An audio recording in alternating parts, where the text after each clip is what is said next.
Mtu pengine anamdanganya mume wake au mke wake kwamba mimi ninakupenda wewe tu, sina mwingine, ni wewe tu ninakupenda, dunia nzima sina mwingine kama wewe, ni wewe tu ndo ninayekupenda.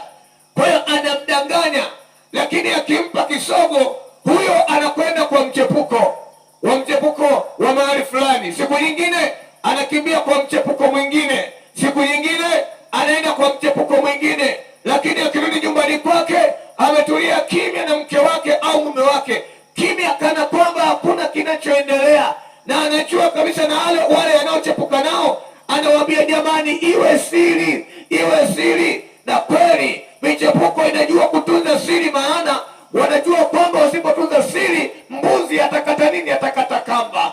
Kwa hiyo wanatunza siri vizuri sana, ili kwamba waweze kumpata huyo mtu vizuri. Kwa hiyo wanatunza nini? Wanatunza siri. Hata wale mabodaboda ambao ndio wale bodaboda pia wana siri nyingi sana, wana siri nyingi sana.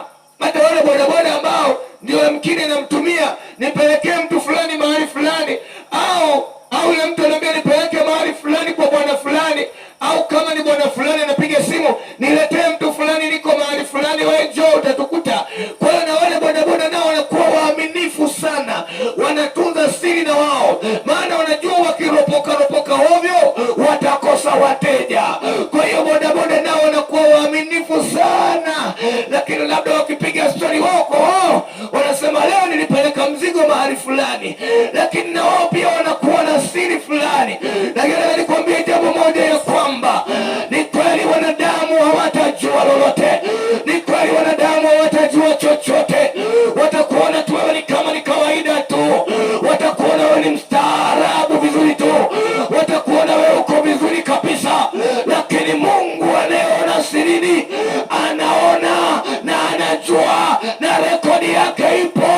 Hata sasa imerekodiwa, imewekwa, rekodi hiyo imewekwa kwamba tarehe fulani, mwezi fulani, ulikuwa mahali fulani na kimada, ulikuwa mahali fulani na mchepuko, ulikuwa mahali fulani na kahaba, ulikuwa mahali fulani na malaya, ulikuwa huko.